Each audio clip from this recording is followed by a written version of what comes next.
आणि आता पाहूयात सुपरफास्ट 50 बातम्या।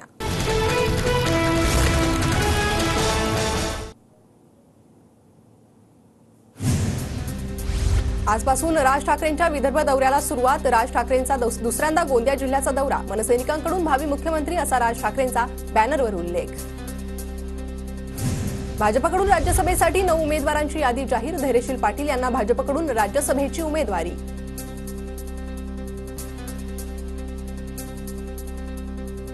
काँग्रेसच्या खात्यात येणाऱ्या जागांपैकी 15 ते 20 जागा अल्पसंख्याकांना द्याव्या। संकल्प मेळाव्यात वरिष्ठांकडे अल्पसंख्याकांसाठी जागांची मागणी करणार। अस्लम शेख यांची प्रतिक्रिया। अद्वै हिरे उद्धव ठाकरेंच्या भेटीसाठी मातोश्रीवर। मालेगाव ग्रामीणमधून अद्वै हिरे इच्छुक। अद्वै हिरेंनी लोकसभेपूर्वी भाजपकडून ठाकरे गटात प्रवेश केला। उद्धव ठाकरे काँग्रेसच्या कार्यक्रमात सहभागी। गळ्यातील काँग्रेसचा पंचा मात्र काढला। काँग्रेसचा पंचा घातलेला फोटो उद्या नक्की येईल। ठाकरेंच्या टोल्यानंतर उपस्थितांमध्ये हशा। भाजपकडून सत्ता जिहाद सुरू। त्यांचा जिहाद तोडून काढायचाय। मी हिंदुत्व सोडलं नाही पण दुसऱ्या धर्मावर अन्याय करणार नाही। उद्धव ठाकरेंचा भाजपवर हल्लाबोल। जानेवारी 2025 ला भाजपला नवीन राष्ट्रीय अध्यक्ष मिळणार। महाराष्ट्र विधानसभा निकालानंतर निवड प्रक्रिया सूत्रांची माहिती। तोपर्यंत जेपी नड्डा अध्यक्ष राहणार। काँग्रेस आमदार झिशान सिद्दीकी आणि हिरामण खोसकरांनी अजितदादांची भेट घेतली। मतदारसंघातील कामांबाबत चर्चा करण्यासाठी भेट। झिशान सिद्दीकींची प्रतिक्रिया। झिशान सिद्दीकी आणि हिरामण खोसकरांचा संपर्क मोठा। वडील आलेत, झिशान सिद्दीकीही आमच्याकडे येणार। हसन मुश्रीफांचा दावा। केंद्रीय मंत्री अमित शहांच्या उपस्थितीत देवेंद्र फडणवीस, चंद्रशेखर बावनकुळे आणि विनोद तावडे यांची महत्त्वाची बैठक। भाजपाध्यक्ष जेपी नड्डांचीही उपस्थिती। विधानसभा निवडणुकीवर बैठकीत महत्त्वपूर्ण चर्चा झाल्याची माहिती। अंतरवली सराटीत सनदी अधिकारी तुकाराम मुंढेंचे भाऊ अशोक मुंढे मनोज जरांगेंच्या भेटीला। दोघांची बंद दाराआड चर्चा। गेवराई मतदारसंघातून इच्छुक असल्याच्या अशोक मुंढे यांचा जरांगे पाटलांकडे प्रस्ताव। काँग्रेसची उत्तर महाराष्ट्र आढावा बैठक उद्या होणार। बैठकीसाठी काँग्रेस प्रभारी रमेश चन्नीथला, वडेट्टीवार, नाना पटोले, बाळासाहेब थोरातांसह बडे नेते उपस्थित राहणार। काँग्रेस खासदार राहुल गांधी आजपासून जम्मू काश्मीर दौऱ्यावर। विधानसभा निवडणुकीसंदर्भात काँग्रेस नेत्यांच्या भेटी घेणार। जागांबाबत चर्चा करणार। पंतप्रधान नरेंद्र मोदी या महिन्यात 2दा महाराष्ट्र दौऱ्यावर। 25 ऑगस्टला लखपती दिदी कार्यक्रमाला उपस्थिती राहणार, तर 30 ऑगस्टला वाढवण बंदर भूमिपूजनाचा कार्यक्रम। पुण्यात शास्त्री रोडवर एमपीएससी विद्यार्थ्यांचं रात्रभर आंदोलन सुरूच। कृषी सेवेच्या पदांचा समावेश जाहिरातीत करावा, विद्यार्थ्यांची मागणी। पूजा खेडकर प्रकरणी दिल्ली पोलिसांचं पथक अहमदनगरमध्ये। कुटुंबासंदर्भात कागदपत्राची माहिती घेण्यासाठी दिल्ली पोलिसांकडून तपास। जिल्हाधिकारी कार्यालयात हिंदू संघटनेचं निवेदन।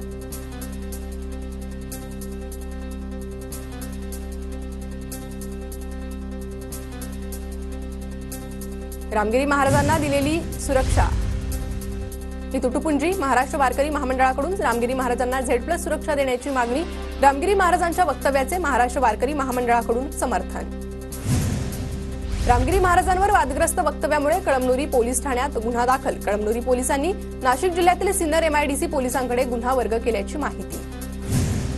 अंबरनाथमध्ये कार चालकानं 3 ते 4 जणांना उडवलं। बदलापूर अंबरनाथ रोडवरील धक्कादायक घटना। जुन्या वादाच्या रागातून गाडी अंगावर घातल्याची माहिती। बदलापूरच्या नामांकित शाळेत 3.5 वर्षाच्या 2 चिमुरड्या मुलींवर लैंगिक अत्याचार। शाळेबाहेर पालकांचा ठिय्या। बदलापूर रेल्वे स्थानकातही रेल रोको आंदोलन। व्यापारी, स्कूल बस संघटनांचा बंदला पाठिंबा।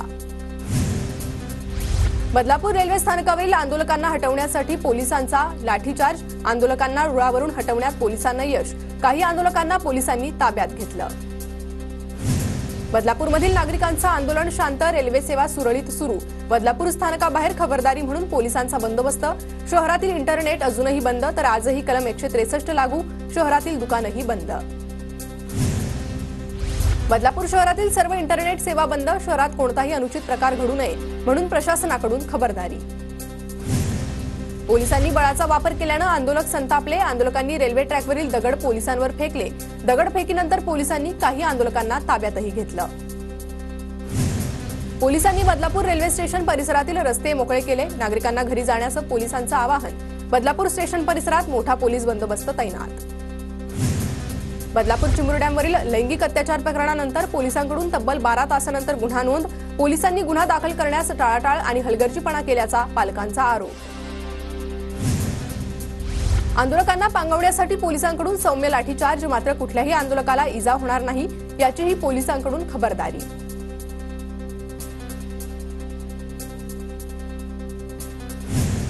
चिमुकलींवर ज्या शाळेचा अत्याचाराची घटना घडली त्या शाळेची संतप्त नागरिकांकडून तोडफोड, शाळेचे दरवाजे, खिडक्या, साहित्याचीही मोडतोड।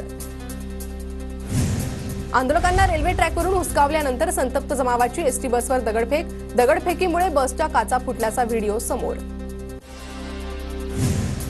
बदलापूर अत्याचार प्रकरणात सरकारच्या जलद हालचाली, वरिष्ठ IPS अधिकारी आरती सिंह यांच्या अंतर्गत चौकशी होणार, तत्काळ चार्जशीट आणि फास्ट ट्रॅक कोर्टात खटला चालवण्याचा प्रस्ताव, गृहमंत्री देवेंद्र फडणवीसांची माहिती। पीडित मुलींच्या कुटुंबियांची भेट घ्या, नाना पटोले यांचे काँग्रेसच्या महिला आमदार आणि खासदारांना सूचना, मुद्दा धरून ठेवण्याचे देखील आदेश। अशा नराधमांना रस्त्यावर चिरडून मारलं पाहिजे, यूपीमध्ये घेतला तसा निर्णय महाराष्ट्र सरकारनं घ्यावा, या घटनेला राजकीय वळण नको, संजय शिरसाटांची प्रतिक्रिया। लाडकी बहीण योजना नसली तरी चालेल, पण सुरक्षित बहीण योजना पाहिजे, बदलापूर अत्याचार प्रकरणानंतर नागरिक आक्रमक। बदलापुरातील प्रकार धक्कादायक आणि संतापजनक, गुन्हा दाखल करून घेण्यात पोलिसांनी 12 तास का लावले, मनसैनिकांनी हा मुद्दा लावून धरावा, राज ठाकरेंचं ट्विट करत मनसैनिकांना आवाहन। बदलापूर अत्याचार प्रकरण दडपण्याचा प्रयत्न झाला का, सीसीटीव्ही फुटेज याची तपासणी व्हावी, सखोल चौकशी होईपर्यंत संबंधित शाळेची मान्यता रद्द व्हावी, अदिती तटकरे यांची मागणी। प्रशासनाकडून बदलापुरातील संबंधित शाळेला कारणे दाखवा नोटीस, बदलापुरातील घटना संतापजनक, मुलींच्या समुपदेशनावर आजच चर्चा होणार, दीपक केसरकर यांची माहिती। बदलापुरातील आंदोलनामुळे अंबरनाथ ते खोपोली दरम्यान 30 लोकल रद्द, CSMT ते अंबरनाथ दरम्यान लोकल सेवा सुरळीत, तर मुंबईहून कोल्हापूरला जाणारी कोयना एक्सप्रेस कल्याणवरून वळवली।